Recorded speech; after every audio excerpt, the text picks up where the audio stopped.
Ba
Good afternoon. Good morning. Good morning, sir.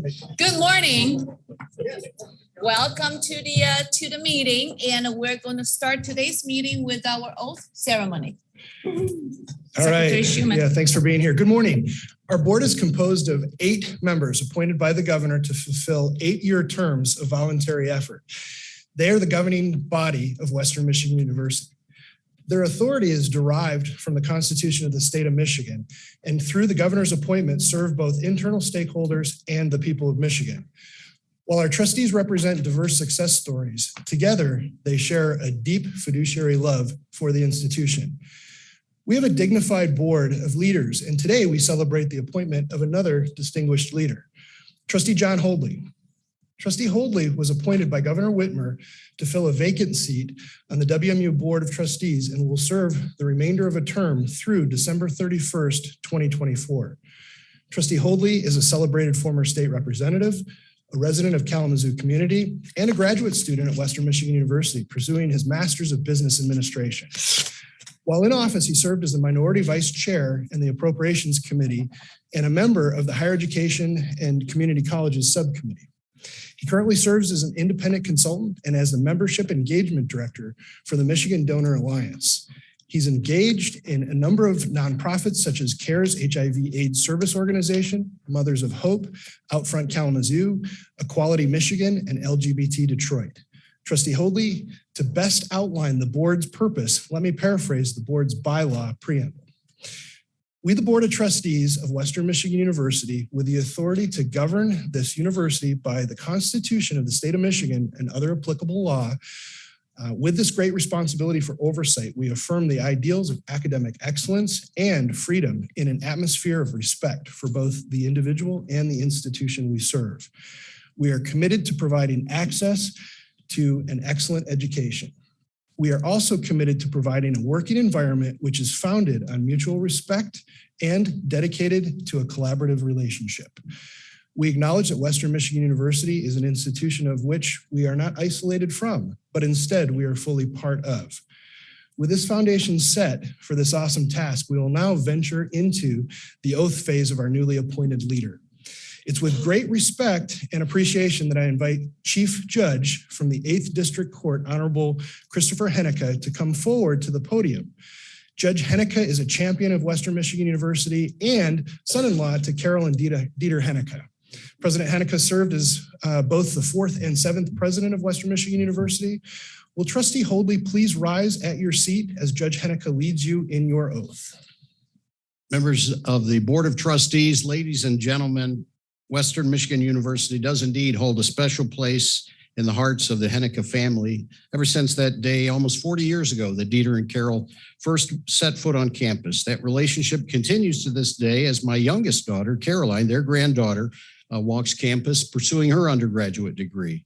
It's both an honor and a privilege that I've been invited to once again administer an oath of office to an incoming board member of the Board of Trustees, and I thank you for this the opportunity. Mr. Holdley, would you raise your right hand? Do you, John Holdley, solemnly swear or affirm that you will support the Constitution of the United States, the Constitution of the State of Michigan, and that you will faithfully discharge the duties of the office of the Western Michigan University Board of Trustees according to the best of your ability? I do. Congratulations. Well, I think we're going to go over here and sign the document then. Absolutely. Perfect. Thank you. And while that's occurring, we'll continue with our presentation here. Thank you. We'll make it official. Judge Hennecke, thank you for your service and judicial oversight. So it's my privilege next to introduce to you Chair Chen Zhang, sporting an accountancy master's degree from Western Michigan University and global recognition as one of the nation's top women financial advisors. She's an amazing fiduciary leader who helps cultivate Western's organizational achievement. Chair Lynn Chen Zhang. Thank you, Secretary Schuman. It's my great honor to congratulate Mr. John Holdley to be officially becoming a member of the Western Michigan University Board of Trustees. And it brings great responsibility as Board of Trustee members, and it's also a privilege. So actually, one thing you probably don't know that John and me and Ed, we're alums. I know Ed is like, what? We're alums of the Dance with the Stars locally. So among your many talents, I can say John can dance. So actually, both John and Ed dance better than me, but arguably, I had the best outfit. So the decisions we make as Board of Trustee members impacts every corner of the university. So we don't take this fiduciary responsibility lightly. So we look forward among your many talents to share your leadership and expertise to bring to our board and to the university. And once again, congratulations and welcome to the Western Michigan University Board of Trustees.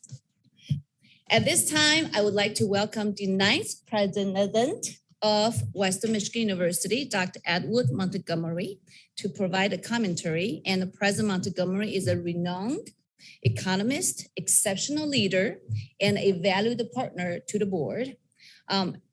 Just as important, he is thoughtful, compassionate, and deeply committed to ensure that our students succeed and supporting the faculty, staff, and a great partner to the Board of Trustees. So Dr. Montgomery. Thank you.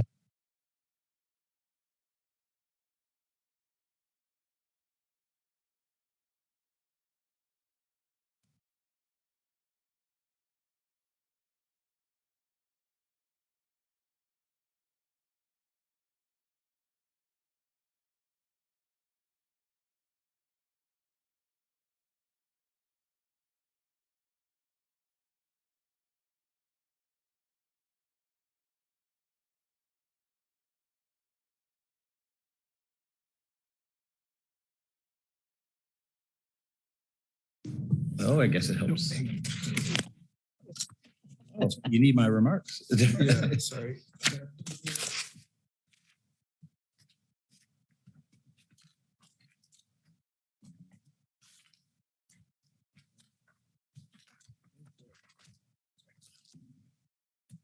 Okay, now you know what my wife must deal with every day.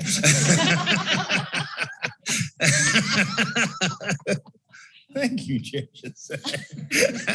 And congratulations to John Hoadley on completing this formal step, becoming a member of the board. As Chair Chen Zhang mentioned, he has been noted for his service and being on this board carries a real responsibility to the students. That's why we're here. That's who we serve, and appreciate his willingness to take on this leadership opportunity.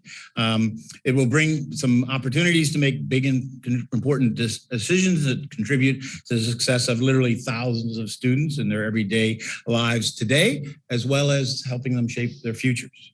It brings opportunities as part of an institution whose faculty members are committed to advancing knowledge, to addressing some of the world's greatest challenges, and to imparting knowledge to their students. It brings opportunities to learn about the valuable contributions that our staff members make as well. It brings opportunities to deepen the already strong connections between the university and the community in which we reside. And it brings opportunities for you to deepen your connections to our vibrant institution and to play a critical role in our continuing success. So Mr. Hoadley, I want to welcome you to the board and encourage you take advantage of your time and service. I hope that you will embrace the many opportunities it offers to work to fulfill those responsibilities. I want to really especially thank you for your willingness. As you know, this is a non-compensated opportunity, but as a board member, you put in invaluable time and really have an opportunity to change the course of people's lives and families' lives. And so I appreciate your willingness to do that. Trustee Hoadley, would you like to make any comments? Yes, first, Dr. Montgomery, President Montgomery, Chair Chen Zhang, thank you so much for your kind remarks. I am so excited to be serving on this board today. You know, I come from a family of teachers and professors. Both my parents were university professors. So we grew up in terms of having conversations around the dinner table about higher education. It's part of the reason that when I was as a state representative, I raised my hand willingly to be on the Higher Education Subcommittee on Appropriations for all 6 years. So I'm familiar with the challenges and the opportunities that higher education has in the state. But for me, it's really deeply personal. For my mother, she grew up with Ed and Evelyn having the conversation about which one of the fine institutions do you want to go to college to? And my dad, the expectation was that he would show up at the pottery factory in Abingdon, Illinois. College wasn't in his career path. So when he took the step to go to community college and then transfer to a 4-year institution to go be a first generation college student and ultimately stay through a doctorate program, that is a story involving meeting my mother, I will share later, but it ultimately changed his life and the opportunity that my family had. And so when the bylaws in our preamble talks about access, that is one of the things I love about this. The fact that Western is deeply rooted in community. We are a school that is not a bubble, but serving a greater period. These are the types of things that I'm excited about lifting up and make a hallmark of my terms of service. We've got incredible faculty and staff. We have excellent leadership, and we have some of the best students in the entire state. So I hope that over the next couple of years, I can be an asset to this team that's helping lead the university. I'm ready to take on the challenges that we all collectively see. And I look forward to continuing to make every day be a great day to be a Bronco. So I'm proud to be here, and I appreciate the opportunity to serve.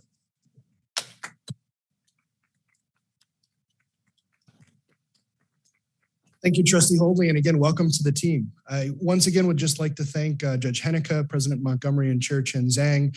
And again, if you could join me in a round of applause for recognizing this dynamic group of fiduciary leaders. Without further ado, Chair Chen Zhang, we've got a meeting to facilitate here. Yes, I know. I see we're going behind. So it's good to know, John, your dinner table conversation at home is not that different from a traditional Asian dinner table conversation, starting the kids when we were 5, which college you want to go to. So, and I see we have actually 2 things to celebrate today, other than celebrate the trustee, Hotley's welcome to the board. We also celebrate the first day, the first meeting in 2 years, that without mask. So yay. That's just very exciting for me. So Secretary Schuman, without further ado, do we have a quorum for today's meeting? Chair Chen Zhang, we do. And is the live streaming functioning properly? Getting a thumbs up from Jacob. Jacob, thank you. Yes. Okay, thank you. And at this time, I would like to call on the board for a motion to accept today's agenda, please. So moved. Support. All in favor? Aye. Thank you. And are there any comments from any board members regarding the minutes from the previous meeting? Oh, and we have also today, Trustee Penn is online virtually. So do we have any comments from any trustees regarding the previous meeting minutes? I have none, and I move to accept the agenda, accept the minutes. Support. All in favor? Aye. Thank you. Motion passed. And we have a full agenda today, and that includes a number of action items and also a presentation that I'm very much looking forward to. President Montgomery will introduce Professor Todd Barkman. And Professor Barkman will talk about his research and the work that his students do. And we appreciate the great professors and faculties like Professor Barkman that give the students, besides their great research themselves, they give our students a chance to involve in their work. That give the students great experience, and as well as actually give them a little insight into the professional head start into maybe a possible career path in the science and in industries. So among our action item today, we will be considering action on a water main easement at Howard Street and the sale of 2 parcels at the Business Technology Research Park North. In addition, we will be considering a proposal for the sale of the Kendall Center property in Battle Creek. There are also a number of curriculum proposals on today's agenda, and I want to take a pause and I want to acknowledge the work that so many faculties put into to make this proposal make to our desk. I'm fully aware that before this proposal, any proposals for the curriculums made to our trustees' desk, it would have gone through a very rigorous process. And I want to thankful and appreciate the work all the people put into to make the proposal possible, because I think curriculum is one of the probably one of the most important factors to provide our students a great education and prepare them better for their future. At this time, I would like to ask President Montgomery to share his remarks with the board and those in attendance. President Montgomery. Thank you, Chair Zhang. So again, and I'll do it right this time, okay?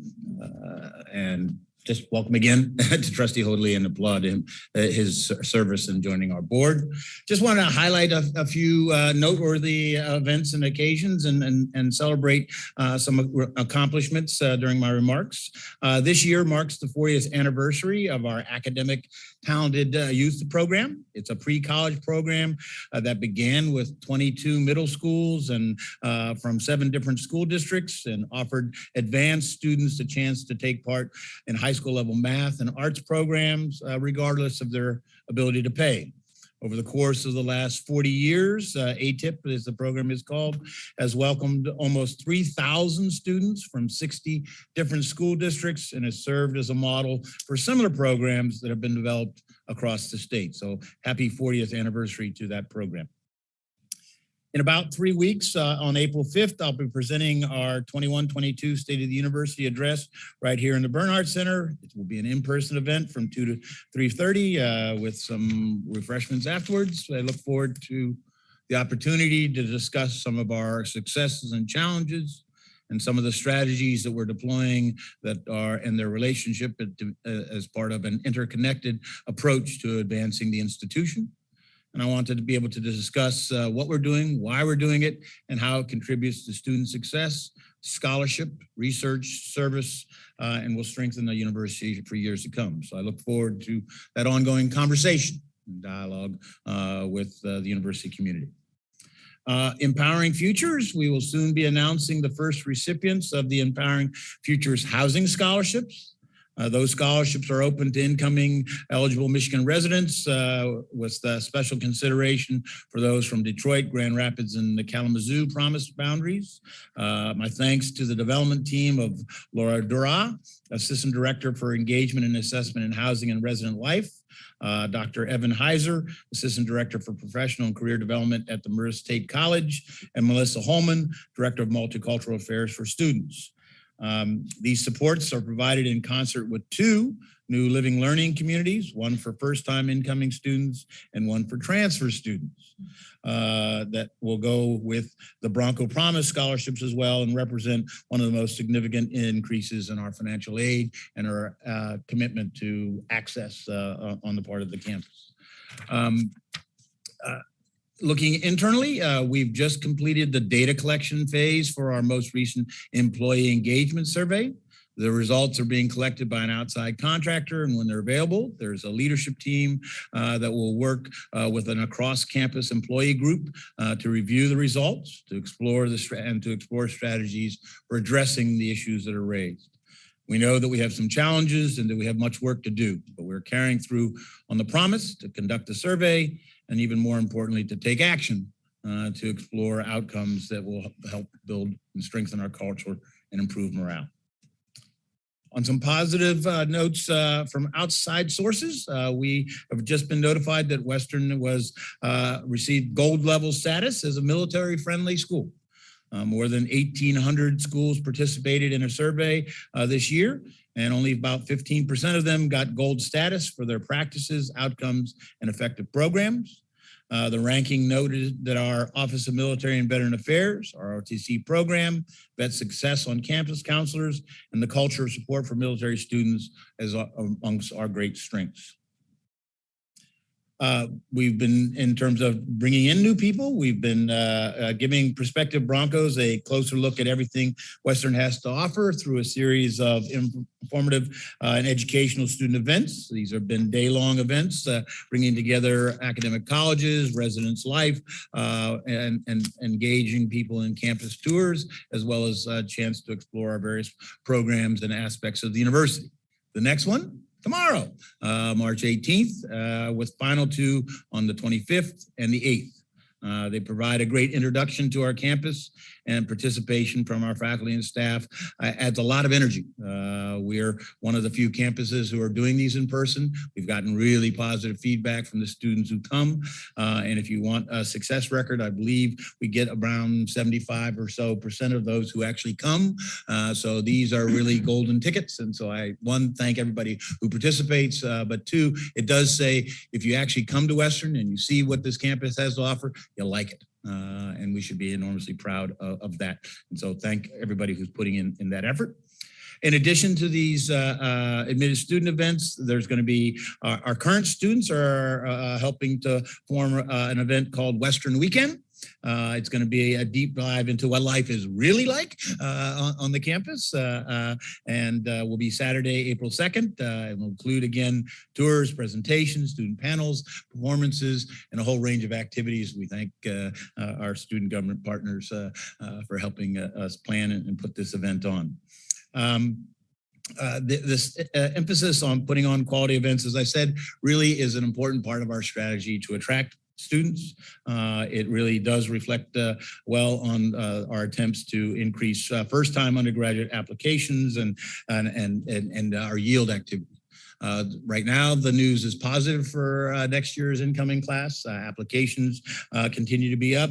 Early commitments continue to be up, but it's not done until it's done. And so there's positive signs, but we need to continue all the way through to the finish line, as they say. But again, the good news is this is a really great campus to try and sell.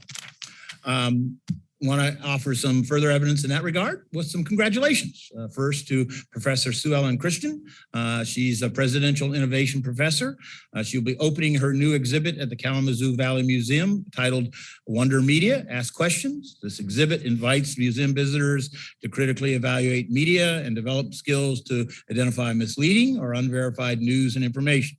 Professor Christian involves a number of her students in the development of this exhibit and giving them a unique opportunity to develop into the topic, as well as to build an interactive display. This project has been overseen and helped immensely by faculty members from a variety of other disciplines who've formed an advisory committee. They include from the College of Education and Human Development, Allison Downey, Associate Professor of Elementary Education, as well as Dr. Denny Metro Rowland, Professor of Educational Foundations, Dr. Summer Davis, Assistant Professor of Secondary Education, and Dr. Brian Horvitz, Professor of Education Technology, as well as Brianna Pitts, Assistant Professor of Teaching, Learning, and Educational Studies, who partnered with Professor Christian for an assessment purposes. Kevin Abbott, Interactive Media Specialist and Instructor of Kinetic Imaging at WMU, advised on the project.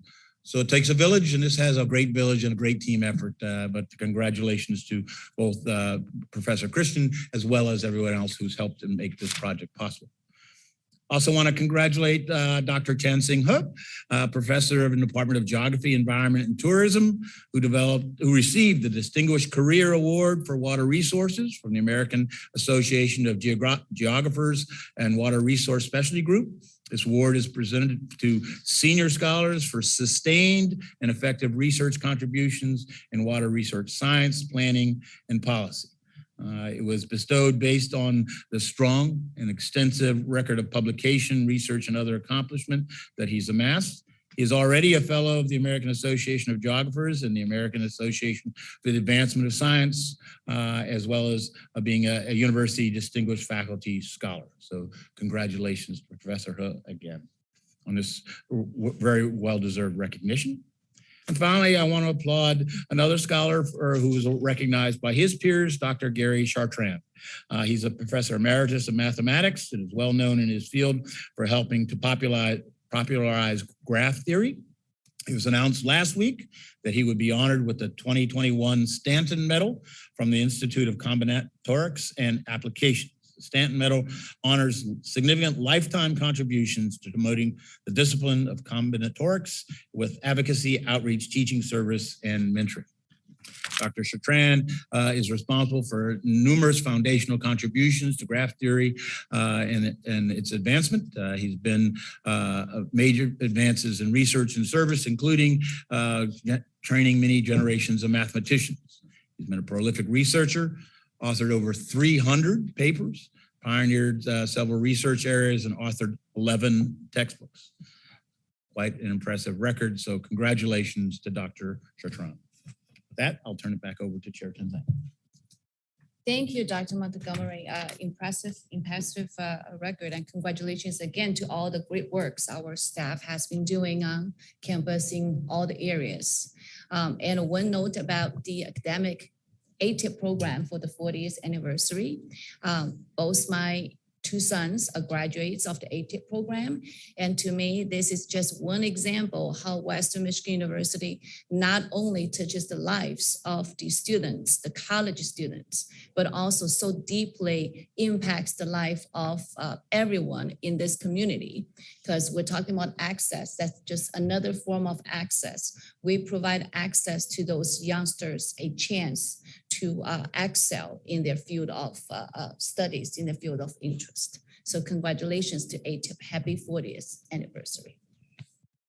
So at this time, I would now welcome representatives from our shared governance partners. Those individuals represent organizations that works with the board.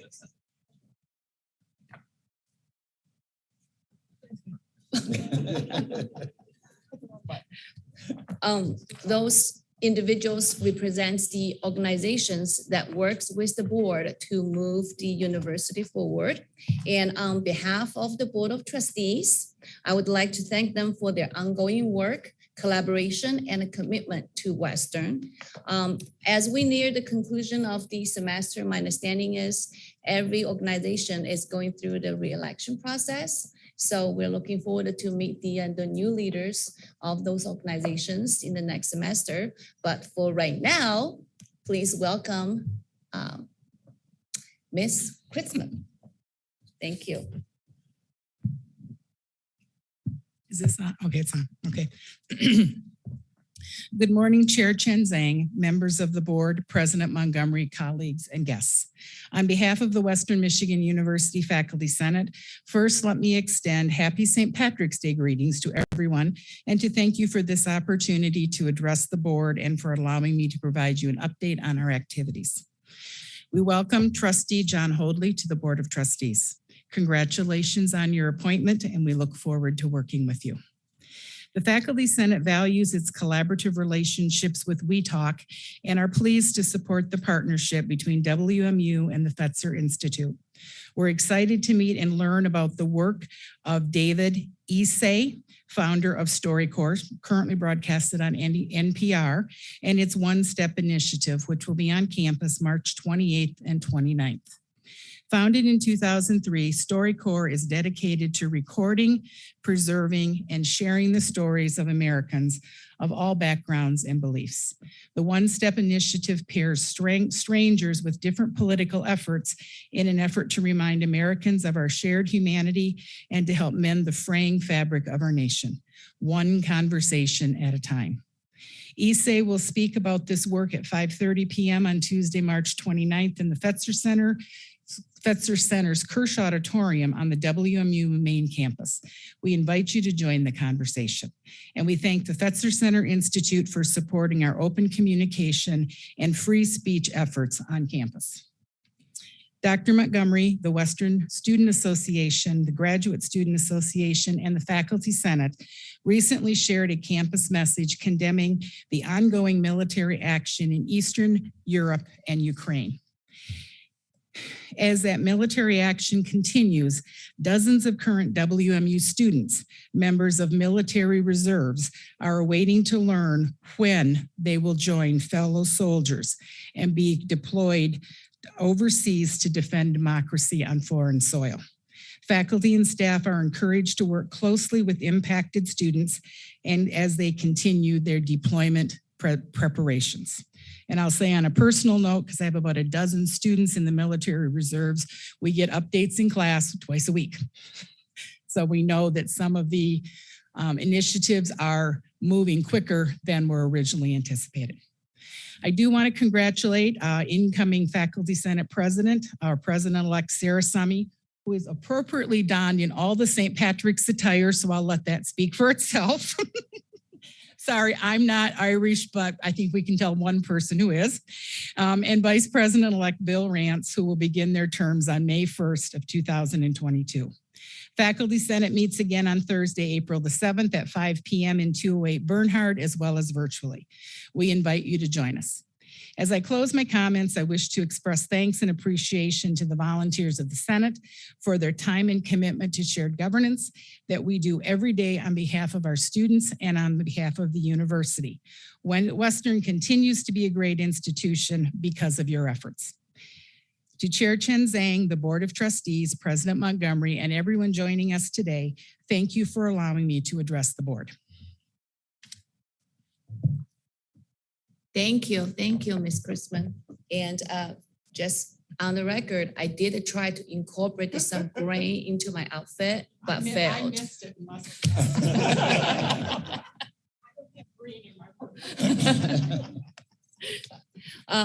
Next, we're going to welcome Ms. Alexis Morris, President of WSA.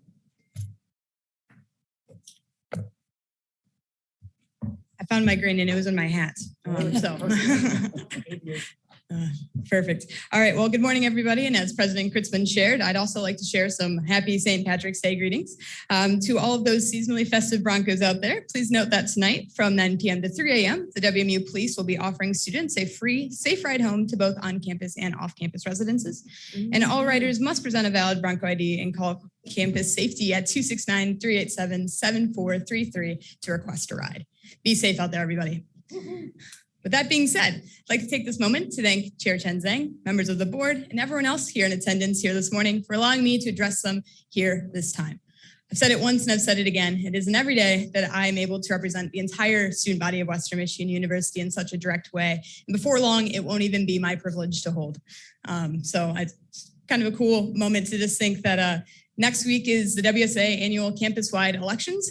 And both slates, spearheaded by our current allocations vice chair, Cheng Kid-sun, and current executive vice president, Eric Effinger, are eager for the polls to open. And I, for one, am eager to formally introduce you all to my eventual successor at the April formal meeting of the board, where I will formally address you all within this position one last time. Before we discuss changing the leadership, however, I think it's only fair to discuss another decision that will appear on next week's ballot for the students at Western, and that is for them to consider the recently proposed constitution of the Western Student Association. With a vote of 51 in favor, 0 oppositions, and 5 abstentions, the WSA legislature was able to pass a new constitution of the Western Student Association at last night's special voting meeting. As a part of Project X, this Project X, by the way, is the organization's year-long strategic planning initiative that we've been working towards. And the governing process committee was able to crank out this document. And it is fairly extensive for everybody who's seen it. But from the onset of the project, they set 4 primary goals. The first one being getting the band back together, as we call it, and my team loves when we call it this, because right now our legislature is split between a House and a Senate. It is a decision that was made about 2 years ago, and we've just found that it isn't the most productive form of government for us here at Western. So we're merging them 2 back together with this proposed document, yet keeping it very simple for RSOs to still get the funding that they need to sustain themselves and put on some of their programming. Another goal that the organization set out to achieve with this new document was consolidating our governing documents into one accessible place. When Eric and I campaigned initially, we campaigned on accessibility. And when you have governing documents that can be found on various pages of the website, it's very confusing very quickly. So we decided to write the Constitution in 3 parts. Part 1 would be foundational and only editable through a vote of the student body, as we are seeing next week with the current document. I think that if you think about it in terms of the House, it's very important that the foundation of the organization doesn't change over time. The second part of the Constitution, though, is similar to like installation of a house and can be changed internally through a vote of the WSA legislature, which will soon be referred to as the Assembly. And then part 3 of the Constitution, it's probably, honestly my favorite part of the Constitution, works as an annex for all of our other governing documents. So it'll always have the most up-to-date version of the Student Election Code, the current pay scale, and then some of those other reference documents that we govern ourselves by, but many don't know where to find them. And then finally, another goal that was super important, primarily steered by executive, but I think is going to be really beneficial for the long term of this organization, is downsizing the president's cabinet. 1, for easier management, but 2, to kind of right size compensation to those student leaders. I think that my position is one that a lot of students don't have access to because of the compensation package that is currently existing. So the more that we're able to bring student leaders and incentivize them in such a way, it's going to be a win on both the university's end and on WSA's end. So I just want to say it was written by a rowdy but sturdy crew with countless sleepless nights spent in the student organization center downstairs. It was chiefly spearheaded by 2 legislators within WSA, not executive members, which was fantastic to see, Senator Samuel Longlet and Representative Lila Stein. Neither of them are in attendance, but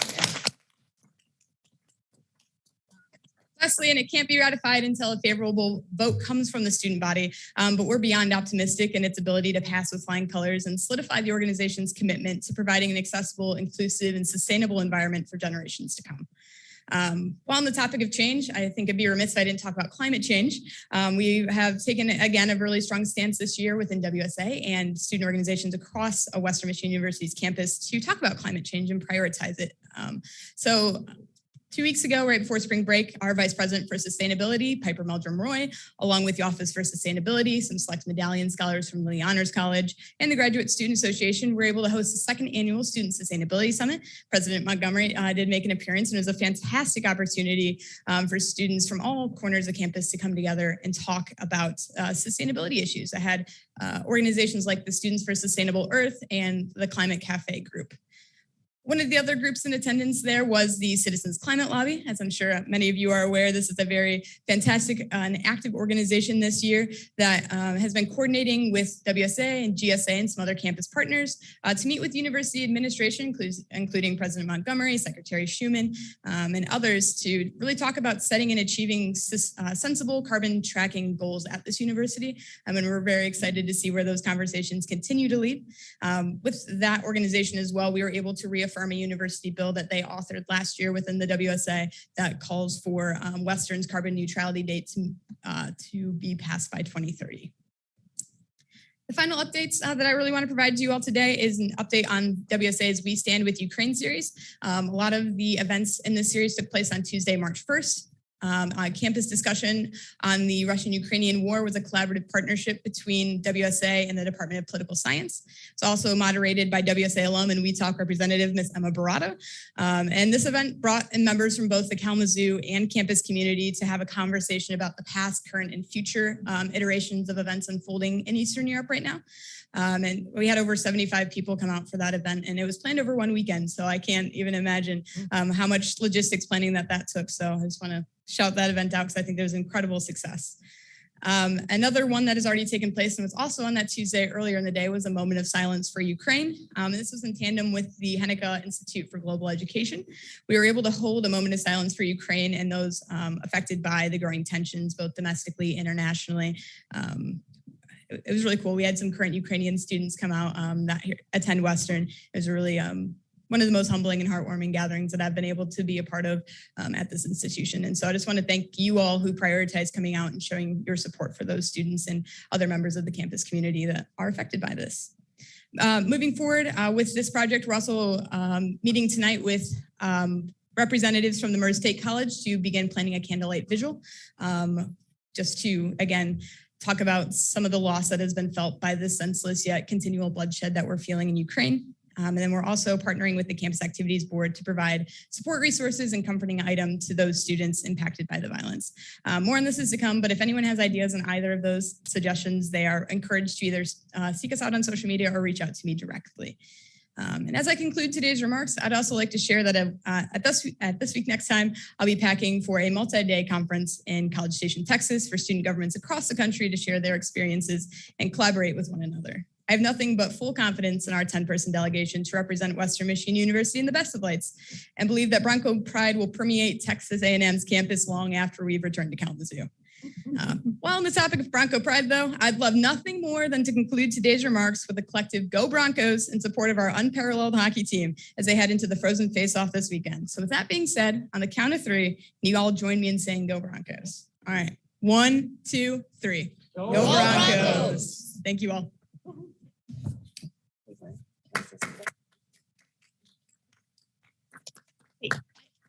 I had the honor to talk to the WSA, and I actually got to review their work, and it was quite comprehensive. So congratulations to you and your team. It was quite a feat to get that pass. Thank you.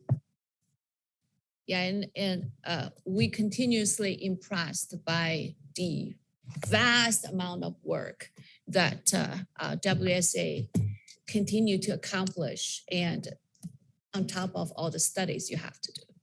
So that's really impressive. So another round of applause. So last but not least, Ms. Jill Brayman from the GSA. All right. Hello, everybody. I just kind of wanted to build off of a little bit what Alexis was saying, but this bit is unscripted, so forgive me if it's not as smooth. I wear two hats. I am the vice president of the Graduate Student Association, but I'm also a member of Citizens Climate Lobby, and I've gotten the opportunity to meet with many of the vice presidents and President Montgomery discussing sustainability on campus. And we just want to say how thankful and impressed we've been with how openly and warmly we have been received and how we really feel we've been listened to. And also wanted to say thank you that one of our proposals was, like Alexis mentioned, for more infrastructure, for more targeted building level emissions tracking on campus. And the president agreed to approve a proposal for funding towards some meters for buildings and also for a part-time grad assistant to analyze that data. So we're just very, very happy and thankful for that. All right, now the scripted bit. As we enter the final stretch of the spring semester, the GSA is also turning its attention to future leadership. Because of the hard work of our Constitutional Review Committee, we now have what we believe to be a more transparent and democratic selection process for choosing the GSA president and vice president. So tomorrow, our candidates will come before the General Assembly and share their vision for the future of GSA and be voted on and elected by their peers.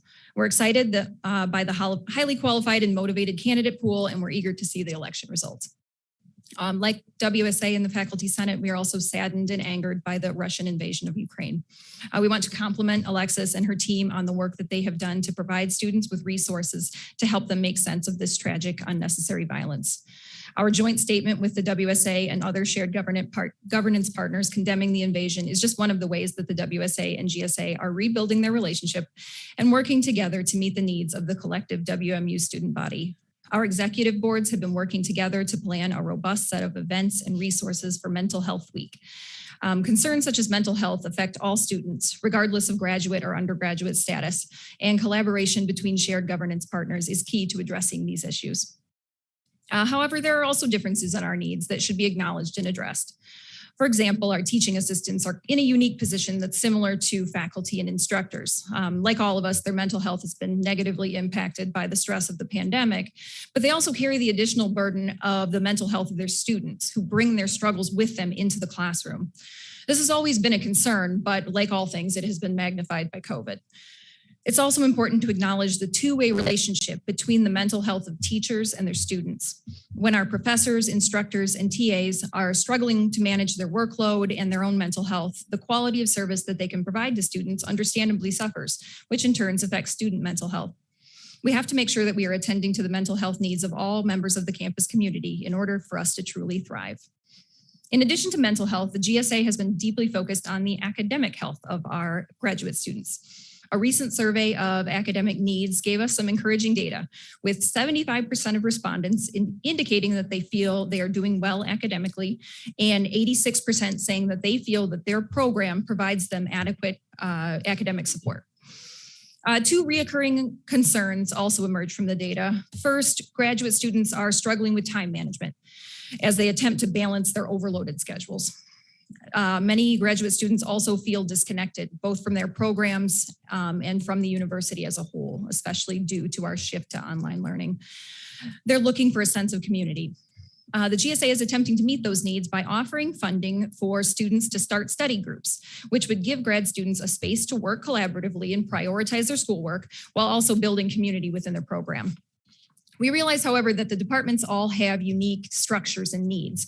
So moving forward, we're excited to partner with the departments and the administration to offer more targeted academic support to graduate students.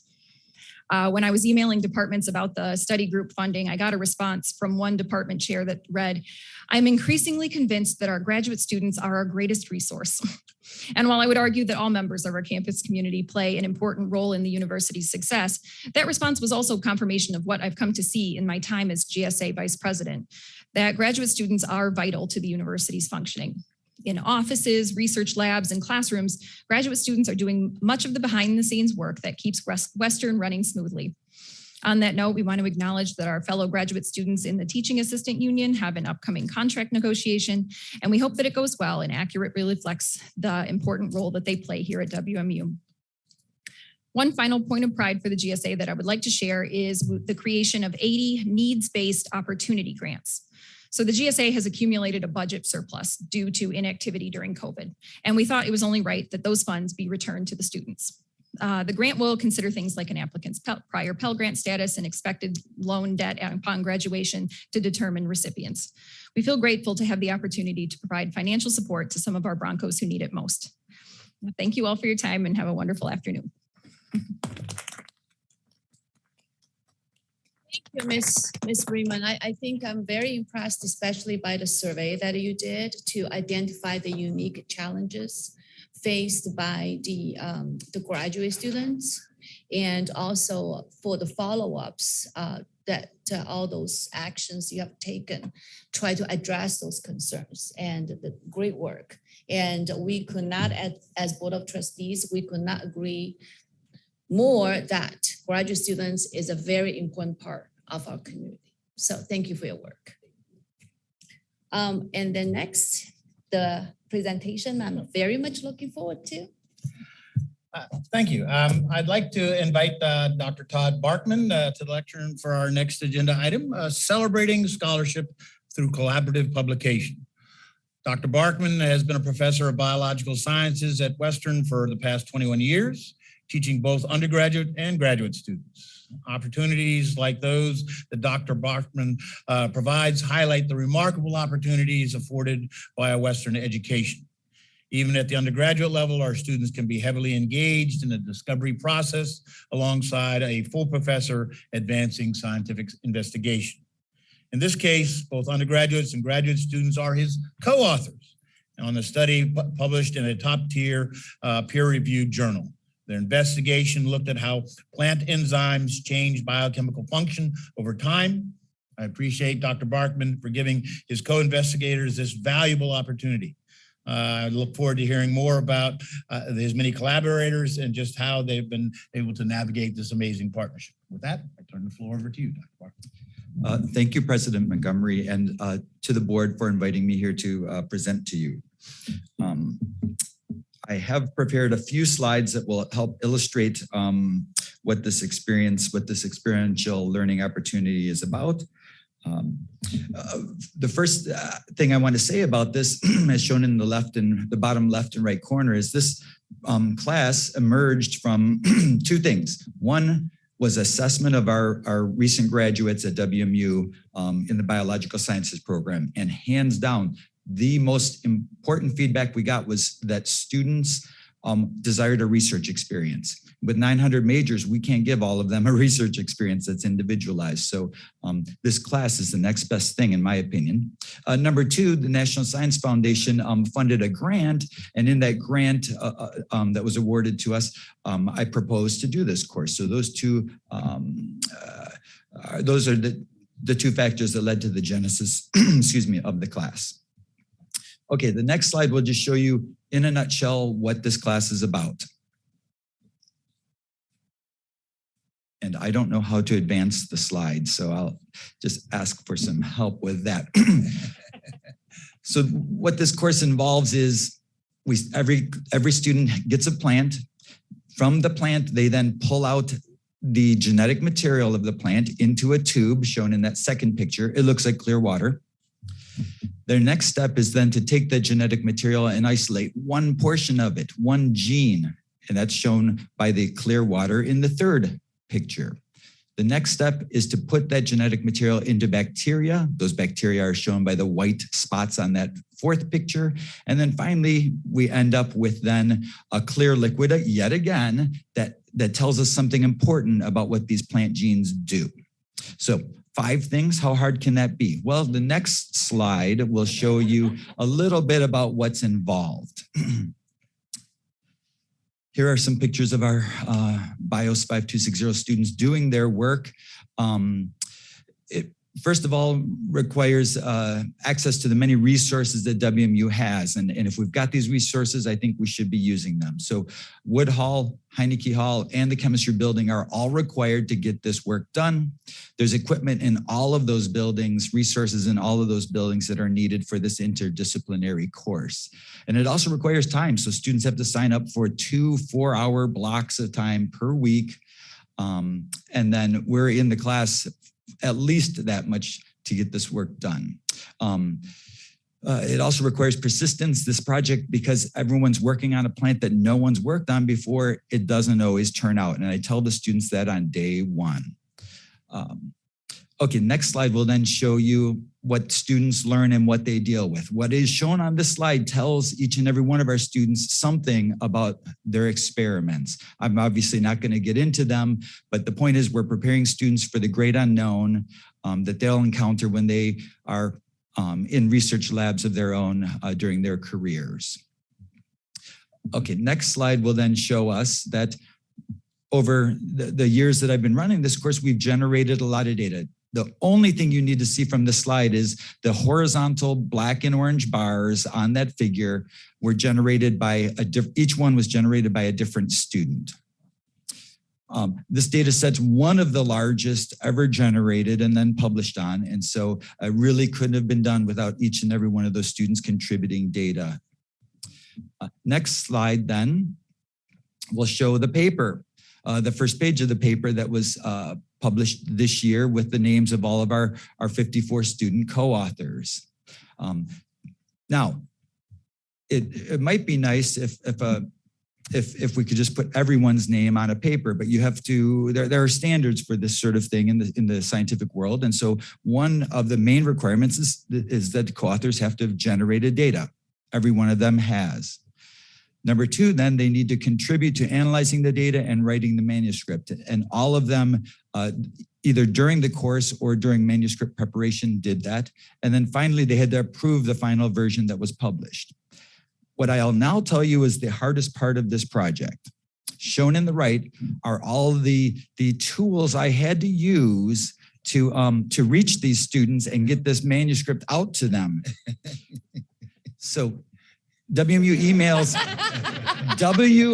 emails are not active forever. So while I could email recent students, that didn't work for others. LinkedIn helped me reach a few people. I had to get my very first Facebook account to reach others. Occasionally you can Google folks. The telephone proved useful for at least 2 people. And then finally I had to send the manuscript and a letter to people's permanent address that's listed in our WMU information services. And I did reach a few people that way. So ultimately they all approved it. I'm grateful for their participation to make this project a reality. With that, the final slide, I think, will show the folks I need to thank for this. Office of the Provost provided funding to make this manuscript open access. And what that means is anyone in the world can click on it and see it. The ORI also provided funding via the PP&E fund. College of Arts and Sciences Dean's Office provided funding to help make that happen. This manuscript cost $3,200 to publish open access. Likewise, my department, Biological Sciences, provided much support, as has the chemistry department. It takes people to run our greenhouse and prepare these plants for our students and to maintain our analytical chemistry equipment that was made available. Obviously, I need to thank the undergrads and graduate students that took this course and those folks from my lab that also assisted in various ways in the National Science Foundation for funding. Thank you very much.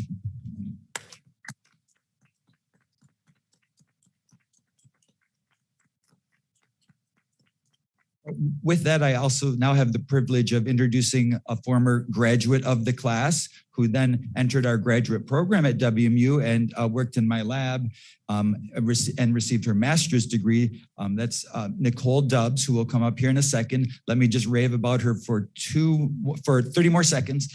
I'll say she completed her master's thesis, but it was the closest thing to a PhD dissertation I've seen in my 20 years here.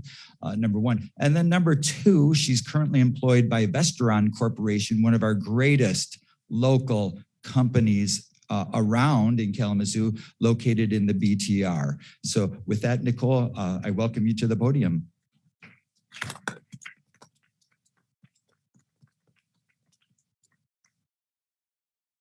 So tall. Hi, I'm Nicole. Thank you for having me today. I was asked to say a few words to shed light on the perspective from one of the student collaborators. As Dr. Barkman has mentioned, I am currently an R&D scientist at an agricultural biotechnology company. My research focuses on the discovery and development of sustainable protein-based biopesticide solutions.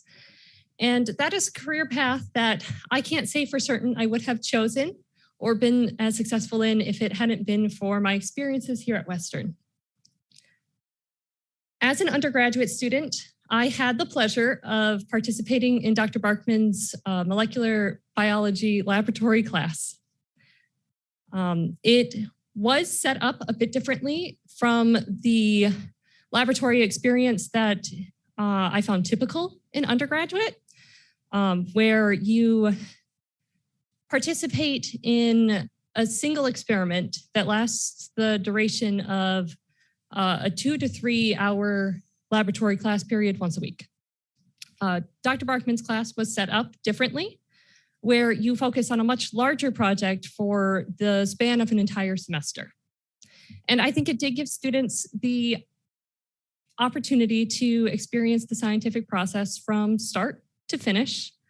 And we also got to cater our projects within reason to suit some of our own interests. We also got to participate in somewhat more novel molecular techniques, which didn't always work out, but that is part of the process. So students, they got to experience successes along with failures, and also the satisfaction of discovering something that was new. And I think that's an opportunity that outside of the honors program, where students do get to collaborate with a faculty member on a research project, is not necessarily accessible to most undergraduate students. So it was a very useful and exciting opportunity. One that I apparently found so exciting that I chose to pursue my master's research in Dr. Barkman's lab, where I not only continue to work on this project a bit, but also my own master's thesis work. So I'm very satisfied to see everyone's efforts, Dr. Barkman's, my own, those of Breck Davis, and dozens of other student co-authors manifested in the form of a very nice publication. And I'm also very happy to see those efforts recognized by the university as well. So thank you.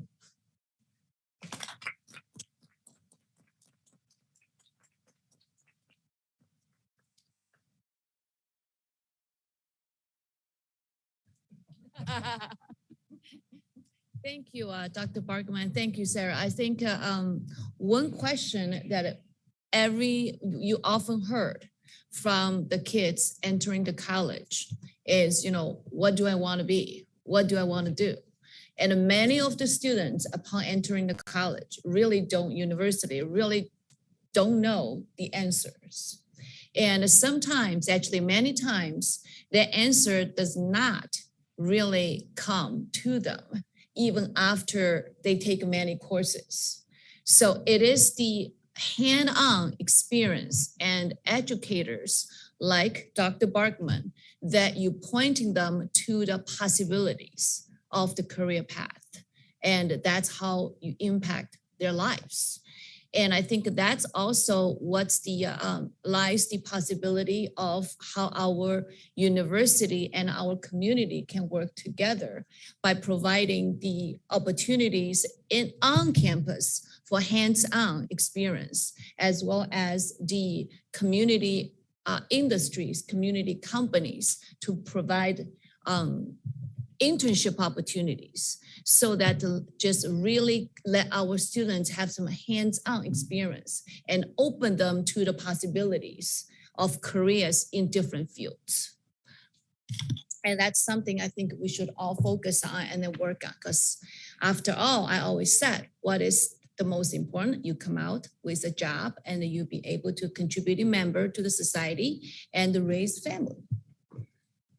So with that, we're going on to Dr. Schuman. Do we have any public comments regarding action items? Chair Chenzeng, we do not have any regarding action items. We do have general public comments at the end.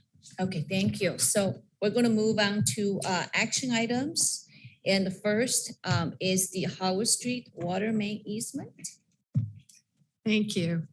So last year, the city of Kalamazoo completed a really important project for us.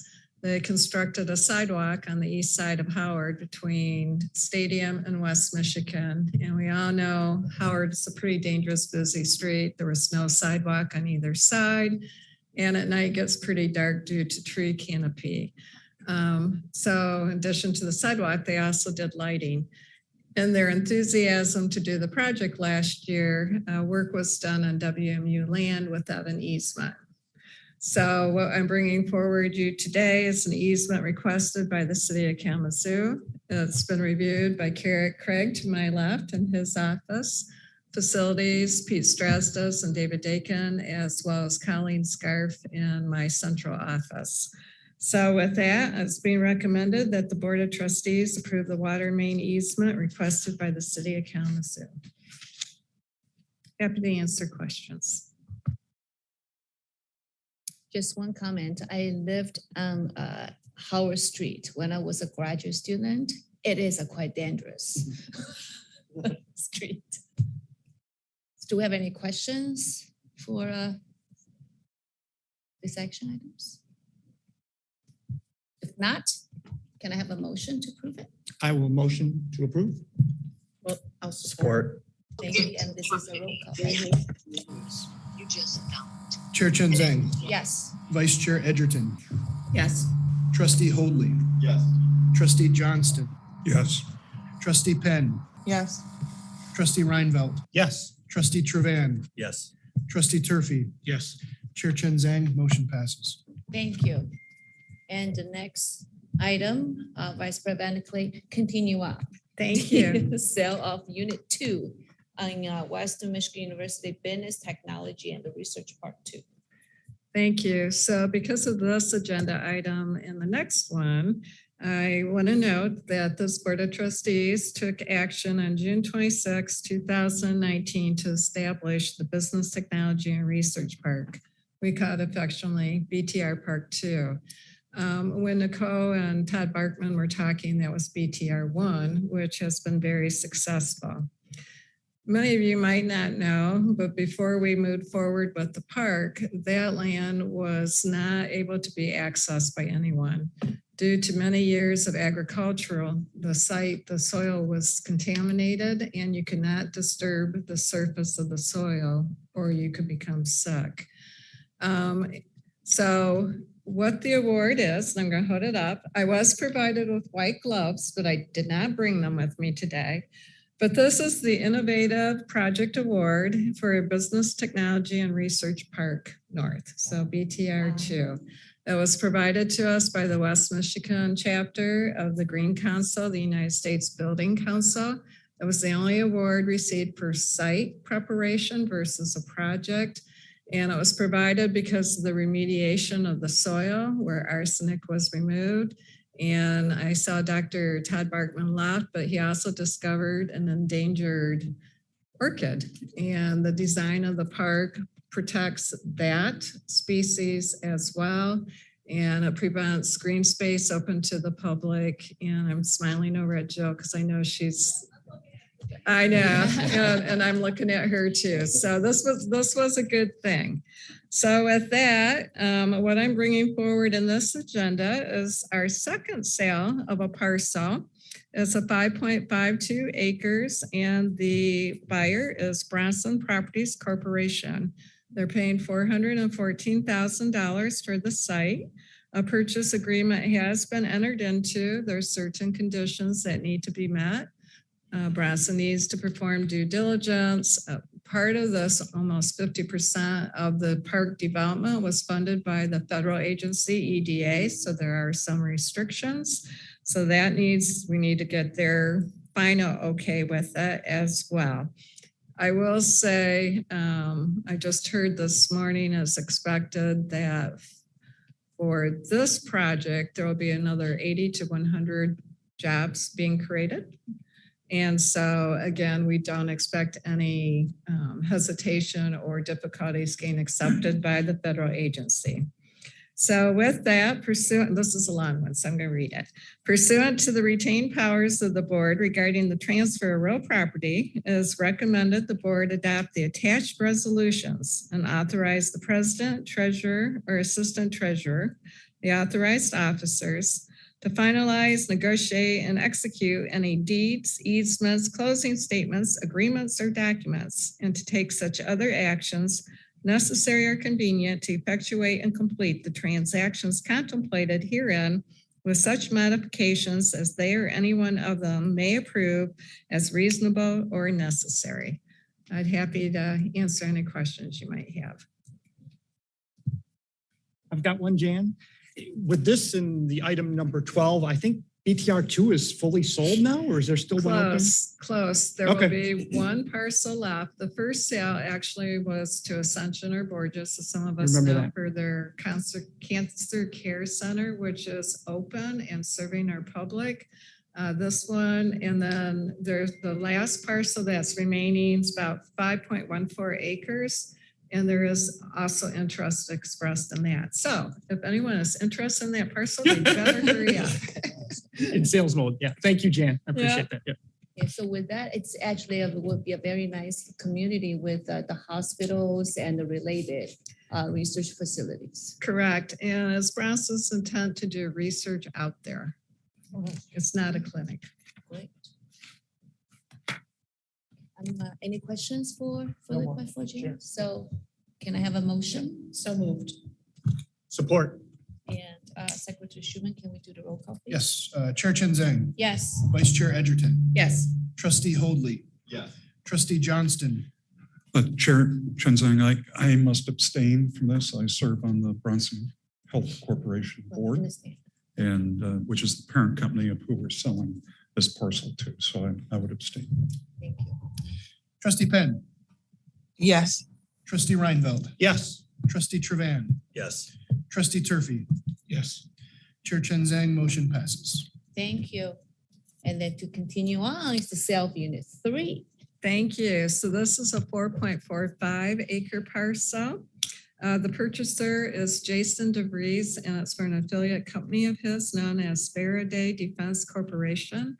The purchase price would be $350,000. This is kind of a cool, unique company in their technology. They develop, import, manufacture, and sell EMF shielding products. So I had to look that up to make sure I understood.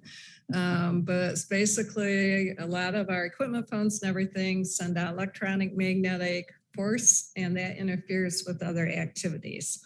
So again, a purchase agreement has been signed and both parties. Again, Mr. DeVries also has to do due diligence, and we do need EDA approval as well. And again, with this company, I heard they are expecting probably about 80 new jobs associated with it as well. So I'm gonna read that recommended action again. I would call it a run-on sentence if I was back in my English, but I can do it. A deep breath, Carrick says to me. Pursuant to the retained powers of the board regarding the transfer of real property, it is recommended the board adopt the attached resolutions and authorize the president, treasurer, or assistant treasurer, the authorized officers to finalize, negotiate, and execute any deeds, easements, closing statements, agreements, or documents, and to take such other actions necessary or convenient to effectuate and complete the transactions contemplated herein with such modifications as they or any one of them may approve as reasonable or necessary. Questions? Is this a local company? Yes. Okay, great. Any questions from the Board of Trustees? Can I have a motion? So moved. Thank you, Secretary. Oh, please. Chair Chen Zhang, Yes. Vice Chair Edgerton, Yes. Trustee Hoadley, Yes. Trustee Johnston, Yes. Trustee Penn, Yes. Trustee Reinvelt, Yes. Trustee Trevan, Yes. Trustee Turfy, Yes. Chair Chen Zhang, motion passes. Thank you. And last but not Again. least, sale of Kendall Center property. Thank you. So before I begin, I just would like to recognize Dr. Ed Martini. He has been very instrumental in talking to the various interested parties and collaborative partners in the city of Battle Creek, and I don't think we would have reached this point without his engagement. So thank you. So with that, Western Michigan University actually obtained the Kendall Center in 1993. It was a purchase for $1 from the Cereal City Development Corporation. This facility is a little bit unique. It's actually a condominium. And so Western's was unit 1 of the condominium. For many, many years since then, it served as a regional site, as at that point, extended university programs offered academic. We also had alum and donor very interested in providing scholarships and awards to teachers out of Battle Creek. And so that was a focus for this facility. Recently, those efforts were moved to the new Aviation Education Center. It's now WMUX rather than EUP, but they've been interested in consolidating their physical facilities as well as still continue to serve the communities that they have existed in. They discovered that there was great synergy with the College of Aviation and the new Aviation Education Center, better facilities for teaching, but still providing a host site so they could maintain their relationships with the city of Battle Creek. So in the past 3 years, Ed and the university has explored many options for the property. It became pretty apparent that after extensive effort that there was not a buyer interested, which caused us to begin conversation with both the Battle Creek Community Foundation as well as the city of Battle Creek. So at this point, the city of Battle Creek has agreed to assume ownership of the building effective July 1 for $1. Being a good partner, they have offered to reimburse Western Michigan University for holding costs between now and June 30th. Those holding costs are estimated to be a little over $17,000. And at this point, we are requesting the Board of Trustees approval to sell the property for a price of $1 and authorization to negotiate and enter into a purchase agreement for the property and all other actions and documents necessary to close the sale. So pursuant to this being recommended, pursuant to the retained powers of the board regarding the transfer of real property, is recommended the board approve the sale of the Kendall Center to the city of Battle Creek for $1 and authorize the president, treasurer, or assistant treasurer, the authorized officers, to finalize and to negotiate and execute any deeds, easements, closing statements, agreements, or documents, and to take such other actions necessary or convenient to effectuate and complete the transactions contemplated herein with such modifications as they or any one of them may approve as reasonable or necessary. Again, happy to answer questions. I would like to entertain a motion. Motion. Support. Secretary Schumann, roll call, please. Chair Chen Zhang, Yes. Vice Chair Edgerton, Yes. Trustee Hoadley, Yes. Trustee Johnston, Yes. Trustee Penn, Yes. Trustee Reinvelt, Yes. Trustee Trevan, Yes. Trustee Turfy, Yes. Chair Chen Zhang, motion passes. Thank you. And then we also have 5 consent items. If anyone would like to remove any of the consent items for further discussion. If not, I would like to entertain a motion to pass the consent items. Support. And roll call, please, Secretary Schumann. Chair Chen Zhang, Yes. Vice Chair Edgerton, Yes. Trustee Hoadley, Yes. Trustee Johnston, Yes. Trustee Penn, Yes. Trustee Reinvelt, Yes. Trustee Trevan, Yes. Trustee Turfy, Yes. Chair Chen Zhang, consent items pass. Thank you. And the next item on the agenda is the general public comments. We do, Chair Chen Zhang, have 2 individuals interested in speaking. First, Dr. Jean Kimmel.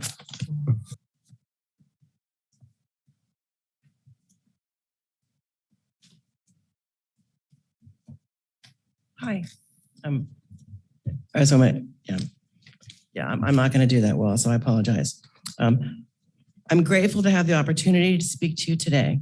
My name is Jean Kimmel. While I wear different hats here at WMU, today I'm speaking personally for myself only. I'm reaching out because I care deeply about WMU.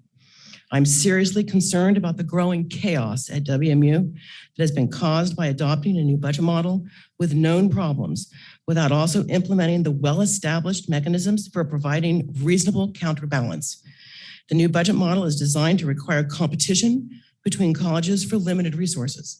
It rewards colleges not only for creating new majors or new courses that replicate those offered by other colleges, but more generally for reducing the number of courses that their majors take outside the college. Respectfully, at WMU, this model is not simply, as President Montgomery has said, putting the dollars where the students are. Instead, lacking a robust curricular review process and decisive leadership to counterbalance the economic incentives, critical university strategic resource allocation decisions are being determined by a Hunger Games strategy by colleges who, in the face of financial distress, are responding to the very clear incentives created by the new model. This budget model has already unleashed at WMU the start of what is fully expected to be a never-ending parade of credit hour snagging curricular changes implemented with vague and evolving assertions of innovation or doing what's best for students. It's already threatening painful, incoherent resource reallocations. Consider as one example, the HCOB changes apparently on track for this fall. This plan drops 12 arts and science credit hours, including the entire economics requirement from business majors at the college level, leaving it to individual departments to decide whether to require econ. At least 4 departments within HCOB have declined to impose this requirement. We learned of the proposals at the end of September, way too late to develop any new curriculum in response, including the new 1-semester course that some HCOB departments suggest they may want. HCOB leadership has been blunt that they are perfectly capable of teaching their students economics without using economics department faculty. For a budget model intended to exploit market forces to drive spending, to put the dollars where the students are, as if we were a private enterprise. Well, how does this make economic sense? How does this protect WMU's future? Likely consequences of these already toxic resource fights between colleges include: 1, incentivizing competitions and infights among colleges will damage the Bronco community culture that so many of us cherish and without which the university will flounder. 2, growing risk of ill-advised curricular changes that damage students' academic experience and hinder their future graduate school and employment opportunities. Note that WMU's own MBA program requires economics for admission. 3, reduction in options for other majors and minors, along with fewer West courses. 4, inefficient use of existing faculty resources. 5, large budget cuts to the College of Arts and Sciences without intentional strategy, while insisting that our mission supports interdisciplinarity. And finally, 6, uncertainty that makes it difficult for students to choose majors and to complete their degrees in a timely fashion, while depriving students of solid academic foundation and well-rounded experiences for productive citizens and leaders.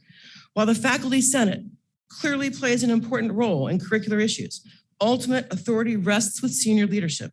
I implore the board and the president to exert their authority to guide us in implementing coherent, thoughtful change that will navigate an ever-changing higher education landscape while preserving the viability of our entire Bronco community. I remain confident that we have the capability, passion, and flexibility to get this done. Thank you so much. Thank you, Dr. Kimmel. Our next speaker is Mr. David Van Zoren.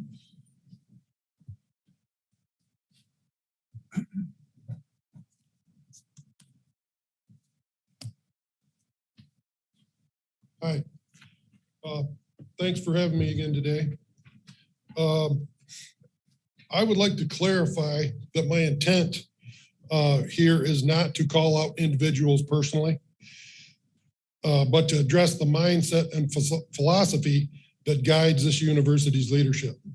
When I refer to the chair or the president or the board, I am referring to the position more than any one individual. My intent is simply to provide a different perspective. During the January board meeting, I asked the question, is this board so tone deaf that they would ask their lowest and lower paid employees for a wage concession one year, only to turn around the next year and give one of their highest paid employees a $75,000 bonus? We were reminded that the bonus was for a positive performance review from 2020. Two thoughts came to my mind. First, it doesn't matter what the bonus was for. That fact is irrelevant. If the university does not have any money, you don't have any money. Second, if a positive performance review earns one employee a $75,000 bonus, it begs the question, did every other employee at Western Michigan University get a negative performance review in 2020? Because I don't remember hearing about all the other bonuses that went out that year. And there was a lot of pandemic work done from the staff and educators. So after the comments from the board chair and the official response that followed, the two basic messages I heard were, if you don't like what we've been doing so far, you're really not going to like what we're doing next. And there will be pain. Those were the messages I got. The actual word was uncomfortable. Why is it that the pain must always be felt by the people who can least afford to withstand it and those who actually provide the product? Taking away from the lowest paid, least powerful, rank and file individuals is not in any way a new or innovative idea. It's been happening for thousands of years. I would like to make sure that this board understands that a 2.5% cut in pay has a far more negative effect on the life of someone earning $30,000, $60,000, or $100,000 a year than a 10% cut in pay does for someone earning $400,000 a year, especially when that 10% pay cut is followed up with a raise and a $75,000 bonus. The food service workers, maintenance staff, support staff, and educators who actually do the work that makes the greatest impact on the student experience know that they are not going to get rich. Yet they take great pride in their work. They work to make a living. They do not work to make a fortune. By the way, my household got up at 4:30 this morning so that my wife, your employee, could get to the hospital in time to get everything ready for her students, your paying customers, so they would have the best possible learning experience today. One of the biggest reasons that the chair's comments and the official response, one of the biggest reasons given in the chair's comments and the official response as to why the university is struggling financially is because the constant reduction in funding from the state. It seems to me that instead of trying to solve the end result problem, which is reducing the quality of services to the student customer caused by the lack of state funding, we should be solving the cause of the problem, which is the lack of the proper state funding.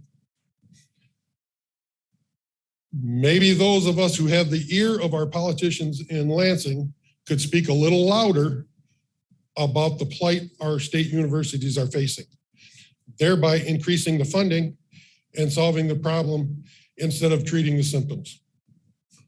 Another point I think I heard was that the board has come to the realization that the university must listen to students and parents as to what type of college experience they want.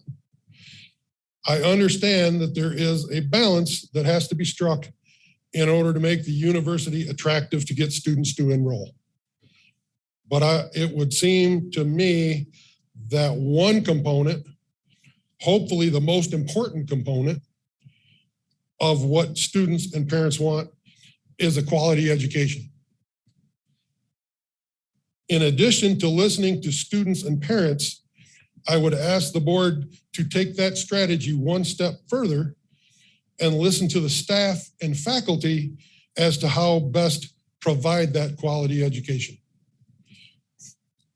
As a tax-paying citizen of the state of Michigan and therefore a shareholder in this university, I would like to leave you with the following thought.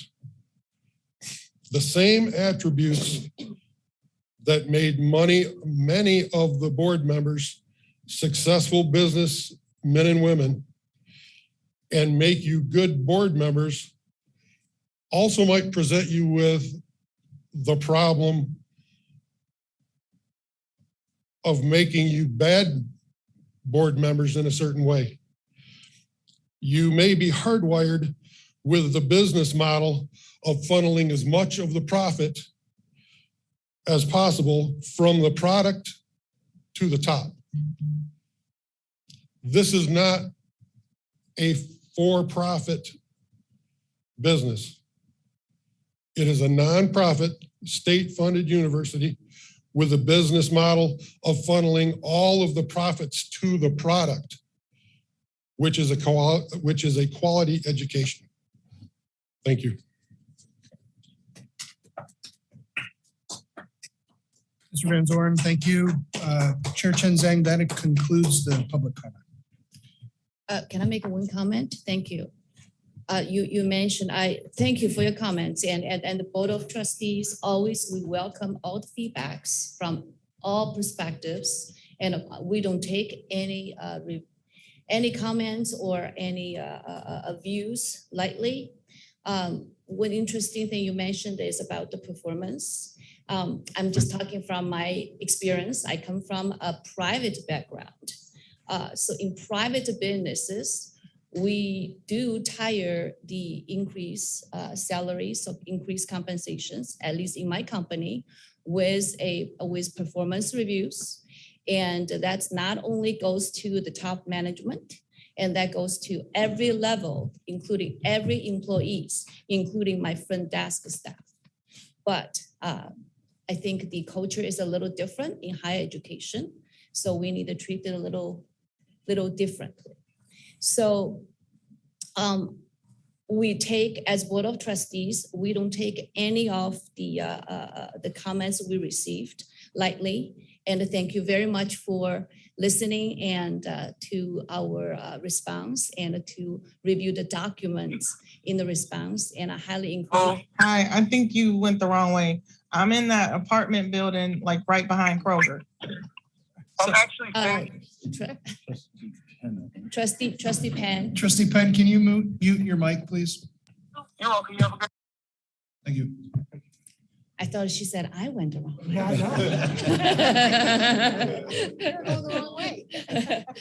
Yeah, so we often have lots of intense discussions and sometimes debates. And to the degree, I think this morning we went over our time in our sessions.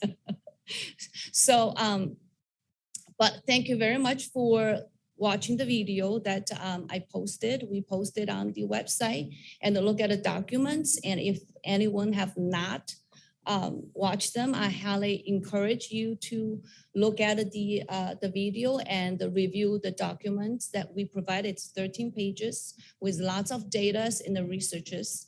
And I think that'll be helpful in many ways. Thank you. And with that, can I seek a motion to adjourn the meeting? So moved. All in favor? Aye. Thank you and happy St. Patrick's Day.